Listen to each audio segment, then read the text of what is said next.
ನಿಮಗೆಲ್ಲರಿಗೂ ನನ್ನ ಪ್ರೀತಿಯ ಮನಸ್ಸಿನ ಶುಭಾಶಯಗಳು. ಇಂದು ನಾವು ಹೂಡಿಕೆಗಳಲ್ಲಿ ವೈವಿಧ್ಯೀಕರಣ ಬಗ್ಗೆ ಮಾತಾಡೋಣ.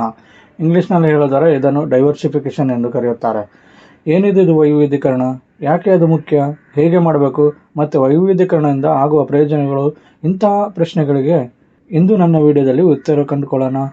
ಹಲೋ ಗೆಳೆಯರೇ, ನಾನು ನಿಮ್ಮ ಬಸವರಾಜ್. ನನ್ನ ವಿಡಿಯೋಗೆ ಪ್ರೀತಿಯ ಸ್ವಾಗತ. ವೈವಿಧ್ಯೀಕರಣ ಎಂದರೆ ಏನು?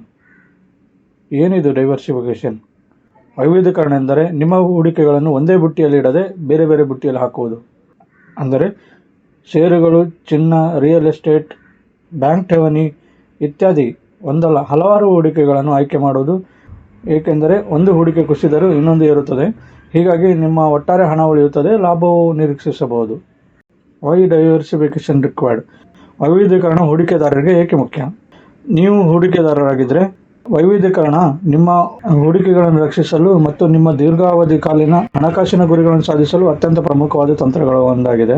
ಏಕೆಂದರೆ ಈಗ ಎಲ್ಲ ಹೂಡಿಕೆಗಳು ಅಪಾಯವನ್ನು ಹೊಂದಿರುತ್ತದೆ ಮತ್ತು ಒಂದು ಹೂಡಿಕೆ ಕಳೆಗೊಳ್ಳುತ್ತಿದ್ದರೆ ಇನ್ನೊಂದು ಹೂಡಿಕೆಯು ಏರಿಕೆ ಆಗಬಹುದು. Benefits from diversification. ವೈವಿಧ್ಯೀಕರಣದಿಂದ ಲಾಭಗಳು. ವೈವಿಧ್ಯೀಕರಣದಿಂದ ಹಲವಾರು ಲಾಭಗಳಾಗುತ್ತವೆ. ಅದರಲ್ಲಿ ಕೆಲವು ಇಲ್ಲಿವೆ. ಅಪಾಯವನ್ನು ಕಡಿಮೆ ಮಾಡುತ್ತದೆ. ವಿವಿಧ ಹೂಡಿಕೆ ವರ್ಗಗಳಲ್ಲಿ ನಿಮ್ಮ ಹಣ ಹರಡುವುದರಿಂದ ನಿಮ್ಮ ಒಟ್ಟಾರೆ ಹಣಕಾಸಿನ ಫಲಿತಾಂಶ ಏರಿಳಿತಗಳನ್ನು ಕಡಿಮೆ ಮಾಡಬಹುದು. ದೀರ್ಘಾವಧಿ ಆದಾಯವನ್ನು ಹೆಚ್ಚಿಸುತ್ತದೆ. ಯಾವುದೇ ಒಂದು ಹೂಡಿಕೆ ಮೇಲೆ ಅವಲಂಬಿತವಾಗದೆ ಮಾರುಕಟ್ಟೆ ಏರಿಳಿತಗಳಿಂದ ಲಾಭ ಪಡೆಯಲು ನಿಮಗೆ ಸಹಾಯ ಮಾಡುತ್ತದೆ.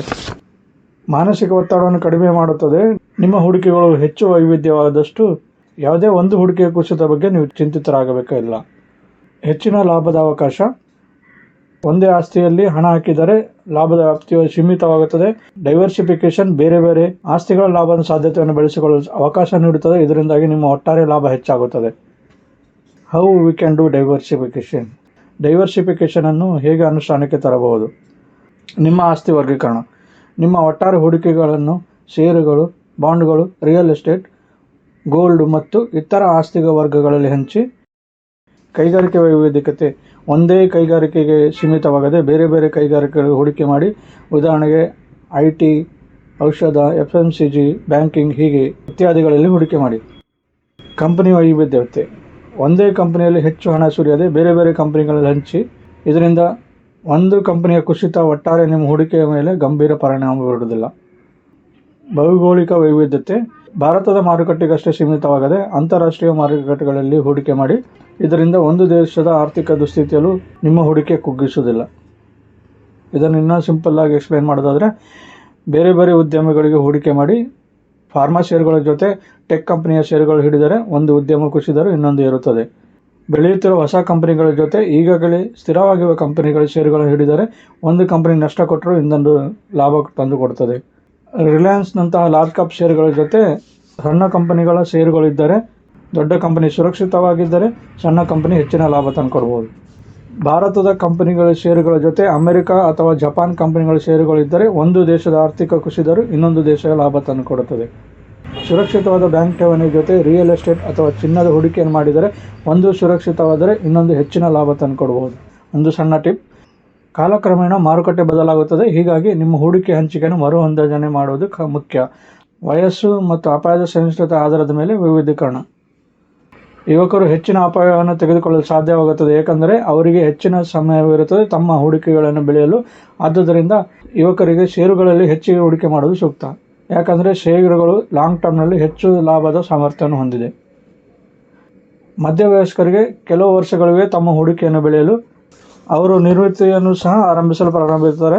ಆದ್ದರಿಂದ ಮಧ್ಯವಯಸ್ಕರು ಷೇರುಗಳು ಮತ್ತು ಬಾಂಡುಗಳ ನಡುವೆ ಸಮತೋಲನ ಹೂಡಿಕೆ ಮಾಡುವುದು ಸೂಕ್ತ. ಬಾಂಡುಗಳು ಷೇರುಗಳಿಗಿಂತ ಕಡಿಮೆ ಹೆಚ್ಚಳದ ಸಾಮರ್ಥ್ಯವನ್ನು ಹೊಂದಿರುತ್ತದೆ. ಅವುಗಳು ಕಡಿಮೆ ಅಪಾಯವನ್ನು ಸಹ ಹೊಂದಿವೆ.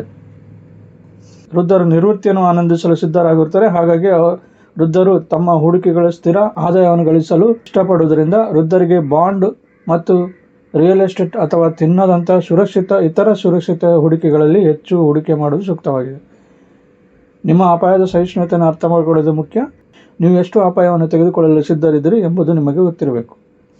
ನಿಮ್ಮ ಅಪಾಯದ ಸಹಿಷ್ಣುತೆಯನ್ನು ನಿರ್ಧರಿಸಲು ನೀವು ಕೆಳಗಿನ ಪ್ರಶ್ನೆಗಳನ್ನು ಕೇಳಿಕೊಳ್ಬೋದು. ನಾನು ನಿವೃತ್ತಿಯಾಗುವ ಮೊದಲು ಎಷ್ಟು ಹಣ ಗಳಿಸಲು ಬಯಸುತ್ತೇನೆ? ನಾನು ನಿವೃತ್ತಿಯಾದ ನಂತರ ಎಷ್ಟು ಹಣ ಖರ್ಚು ಮಾಡಲು ಬಯಸುತ್ತೇನೆ? ನಾನು ಹೂಡಿಕೆಗಳಲ್ಲಿ ನಷ್ಟವನ್ನು ಎಷ್ಟು ಸಹಿಸಿಕೊಳ್ಳಬಲ್ಲೆ? ಇವೆಲ್ಲ ಬೆನಿಫಿಟ್ಸ್ ಫ್ರಮ್ ಡೈವರ್ಸಿಫಿಕೇಶನ್. ವೈವಿಧ್ಯೀಕರಣದ ಆಗುವ ಲಾಭಗಳೇನು? ನಿಮ್ಮ ರಿಸ್ಕ್ ಕಡಿಮೆ ಮಾಡುತ್ತದೆ. ವೈವಿಧ್ಯೀಕರಣವು ನಿಮ್ಮ ಹಣ ಬೇಗನೆ ನಷ್ಟವಾಗುವ ಸಾಧ್ಯತೆಯನ್ನು ಕಡಿಮೆ ಮಾಡುತ್ತದೆ. ನಿಮ್ಮ ಹೂಡಿಕೆಗಳು ವಿವಿಧ ಆಸ್ತಿಗಳಲ್ಲಿ ಹಂಚಿಕೊಂಡಿವೆ. ಆದುದರಿಂದ ಒಂದು ಆಸ್ತಿಯ ಮಾರುಕಟ್ಟೆ ಕುಸಿದರೆ ನಿಮ್ಮ ಹೂಡಿಕೆಗಳ ಒಟ್ಟು ಮೌಲ್ಯವು ಇನ್ನೂ ಹೆಚ್ಚು ಸ್ಥಿರವಾಗಿರುತ್ತದೆ. ಮಾರುಕಟ್ಟೆ ಏರುಪೇರಾಗುವಾಗ ಇದು ರಕ್ಷೆ. ವೈವಿಧ್ಯೀಕರಣವು ಮಾರುಕಟ್ಟೆ ಇಳಿಯುವಾಗ ನಿಮ್ಮ ಹಣಕ್ಕೆ ತುಸು ಕಡಿಮೆ ಹಾನಿ ಆಗಲು ಸಹಾಯ ಮಾಡುತ್ತದೆ. ಇದು ಏಕೆಂದರೆ ನಿಮ್ಮ ಹೂಡಿಕೆಗಳು ವಿವಿಧ ಆಸ್ತಿಯಲ್ಲಿ ಹಂಚಿಕೊಂಡಿವೆ. ಆದ್ದರಿಂದ ಒಂದು ಆಸ್ತಿ ಅಥವಾ ಮಾರುಕಟ್ಟೆ ಇಳಿಯುತ್ತಿದ್ದರೂ ಇತರ ಆಸ್ತಿಗಳು ಬೆಳೆಯುತ್ತಿರಬಹುದು. ವೈವಿಧ್ಯೀಕರಣವು ದೀರ್ಘಾವಧಿಯಲ್ಲಿ ಹೆಚ್ಚಿನ ಲಾಭವನ್ನು ಗಳಿಸಲು ಸಹಾಯ ಮಾಡುತ್ತದೆ. ಇದು ಏಕೆಂದರೆ ವಿವಿಧ ಆಸ್ತಿಗಳು ವಿಭಿನ್ನ ರೀತಿಯಲ್ಲಿ ಬೆಳೆಯುತ್ತದೆ. ಆದ್ದರಿಂದ ನಿಮ್ಮ ಹೂಡಿಕೆಗಳು ಒಟ್ಟಾರೆ ಹೆಚ್ಚು ಸ್ಥಿರವಾಗಿರುತ್ತದೆ. ಹೊಸ ವಿಷಯ ಕಲಿಯಬಹುದು.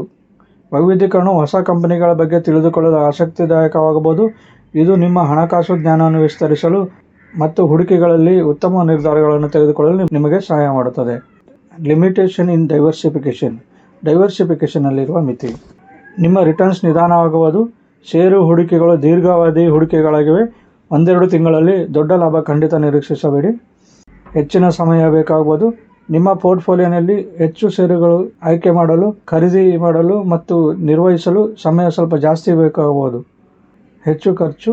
ಷೇರು ಖರೀದಿ ಮಾಡುವಾಗ ಕೆಲವು ಶುಲ್ಕಗಳು ಪಾವತಿಸಬೇಕಾಗುತ್ತದೆ. ಈ ಶುಲ್ಕಗಳು ನಿಮ್ಮ ಹೂಡಿಕೆಗಳ ಲಾಭವನ್ನು ಸ್ವಲ್ಪ ಕಡಿಮೆ ಮಾಡಬಹುದು. ಹೊಸಬರಿಗೆ ಗೊಂದಲ. ಷೇರುಗಳ ಹೂಡಿಕೆಗಳು ಸ್ವಲ್ಪ ಕಷ್ಟವೆನಿಸಬಹುದು. ಅನುಭವ ಇಲ್ಲದವರಿಗೆ ಇದು ಸ್ವಲ್ಪ ಗೊಂದಲ ಉಂಟು ಮಾಡಬಹುದು. ಒಟ್ಟಾರೆ ಡೈವರ್ಸಿಫಿಕೇಷನ್ ಯಶಸ್ವಿ ಹೂಡಿಕೆಗೆ ಒಂದು ಪ್ರಮುಖ ಕೀಯಾಗಿದೆ. ನಿಮ್ಮ ಹಣಕಾಸು ಗುರಿಗಳನ್ನು ಗಮನದಲ್ಲಿಟ್ಟುಕೊಂಡು ಸರಿಯಾದ ರೀತಿಯಲ್ಲಿ ಡೈವರ್ಸಿಫಿಕೇಷನ್ ಮಾಡುವುದರಿಂದ ಹೂಡಿಕೆ ಅಪಾಯವನ್ನು ಕಡಿಮೆ ಮಾಡಬಹುದು ಮತ್ತು ದೀರ್ಘಕಾಲೀನ ಲಾಭವನ್ನು ಹೆಚ್ಚಿಸಬಹುದು. ಹೂಡಿಕೆ ಸಂಸ್ಕೃತಿ ಇನ್ನು ಭಾರತದಲ್ಲಿ ಹೆಚ್ಚು ಬೆಳವಣಿಗೆ ಹೊಂದಬೇಕಾಗಿದೆ. ಡೈವರ್ಸಿಫಿಕೇಷನ್ ಈ ಬೆಳವಣಿಗೆ ಒಂದು ಪ್ರಮುಖ ಕೊಡುಗೆ ಅಂತ ಹೇಳ್ಬೋದು. ಸರಿಯಾದ ತಿಳುವಳಿಕೆ ಮತ್ತು ತಂತ್ರದೊಂದಿಗೆ ನಿಮ್ಮ ಹಣಕಾಸು ಭವಿಷ್ಯವನ್ನು ಸುಭದ್ರಗೊಳಿಸಬಹುದು. ವೈವಿಧ್ಯೀಕರಣ ಬಗ್ಗೆ ನನಗೆ ಗೊತ್ತಿರುವ ಕೆಲವು ಕುತೂಹಲ ಸಂಗತಿಗಳನ್ನು ನಿಮ್ಮೊಂದಿಗೆ ಹಂಚಿಕೊಳ್ಳೋಣ. ಉದಾಹರಣೆಗೆ, ಕೆಲವು ಹೂಡಿಕೆದಾರರು 100 - your age ಎಂಬ ನಿಯಮವನ್ನು ಅನುಸರಿಸುತ್ತಾರೆ. ಇದರ ಅರ್ಥ ಯುವಕರು ಹೆಚ್ಚಿನ ಷೇರುಗಳಲ್ಲಿ ಮತ್ತು ಕಡಿಮೆ ಬಾಂಡ್ಗಳಲ್ಲಿ ಹೂಡಿಕೆ ಮಾಡಬಹುದು. ವಯಸ್ಸಾದಂತೆ ಕಡಿಮೆ ಷೇರುಗಳಲ್ಲಿ ಮತ್ತು ಹೆಚ್ಚಿನ ಬಾಂಡ್ಗಳಲ್ಲಿ ಹೂಡಿಕೆ ಮಾಡಬಹುದು. ಇನ್ನೊಂದು ಕುತೂಹಲಕರ ಸಂಗತಿ ಎಂದರೆ, ರಿಯಲ್ ಎಸ್ಟೇಟ್ ಅನ್ನೋದು ವೈವಿಧ್ಯೀಕರಣದ ಒಂದು ಭಾಗವಾಗಿ ನೋಡುವುದರಿಂದ ನೇರವಾಗಿ ಫ್ಲ್ಯಾಟ್ಗಳನ್ನು ಖರೀದಿಸುವ ಬದಲು ರಿಯಲ್ ಎಸ್ಟೇಟ್ ಇನ್ವೆಸ್ಟ್ಮೆಂಟ್ ಟ್ರಸ್ಟ್ಗಳಲ್ಲಿ ಹೂಡಿಕೆ ಮಾಡುವುದರಿಂದ ಅದೇ ಲಾಭವನ್ನು ಪಡೆಯುವುದು. ಅದರ ಅಪಾಯದ ಅಂಶ ಕಡಿಮೆ ಇರುತ್ತದೆ. ಇಂಥ ಹಲವಾರು ರೀತಿಯ ವೈವಿಧ್ಯೀಕರಣ ತಂತ್ರಗಳಿವೆ. ನಿಮ್ಮ ವೈಯಕ್ತಿಗೆ ಯಾವುದು ಸರಿಯಾಗಿರುತ್ತದೆ ಎಂದು ತಜ್ಞರ ಸಲಹೆ ಪಡೆದು ಮುಂದುವರಿದ ಒಳ್ಳೆಯದು. ಹೂಡಿಕೆ ಅಪ್ಲಿಕೇಶನ್ ಮತ್ತು ವೆಬ್ಸೈಟ್ಗಳಿಂದ ನಿಮ್ಮ ಹೂಡಿಕೆ ಹಂಚಿಕೆಯನ್ನು ಟ್ರ್ಯಾಕ್ ಮಾಡಲು ಮತ್ತು ವೈವಿಧ್ಯೀಕರಣವನ್ನು ಸುಧಾರಿಸಲು ಸಹಾಯ ಮಾಡಬಹುದು. ಹೂಡಿಕೆ ಪುಸ್ತಕಗಳು ಮತ್ತು ಬ್ಲಾಗ್ಗಳನ್ನು ಓದುವ ಮೂಲಕ ವೈವಿಧ್ಯೀಕರಣದ ಬಗ್ಗೆ ಹೆಚ್ಚಿನ ಜ್ಞಾನವನ್ನು ಪಡೆಯಿರಿ. ನನ್ನ ಸಲಹೆಗಳನ್ನು ಇಷ್ಟಪಟ್ಟಿರಿ ಎಂದು ಆಶಿಸುತ್ತೇನೆ. ಈ ವಿಷಯದ ಬಗ್ಗೆ ನಿಮ್ಮ ಅಭಿಪ್ರಾಯಗಳನ್ನು ಕಮೆಂಟ್ಗಳಲ್ಲಿ ಕೇಳಿ, ಲೈಕ್ ಮಾಡಿ, ಶೇರ್ ಮಾಡಿ ಮತ್ತು ನಮ್ಮ ಈ ಚಾನಲ್ಗೆ ಸಬ್ಸ್ಕ್ರೈಬ್ ಮಾಡುವ ಮೂಲಕ ನಿಮ್ಮ ಬೆಂಬಲ ನೀಡಿ. ಧನ್ಯವಾದ. ಮತ್ತೆ ಸಿಗೋಣ. ನಿಮ್ಮ ಹೂಡಿಕೆಯ ಬಗ್ಗೆ ಯಾವುದೇ ಪ್ರಶ್ನೆಗಳಿದ್ದರೂ ದಯವಿಟ್ಟು ಕಮೆಂಟ್ಗಳಲ್ಲಿ ಕೇಳಿ.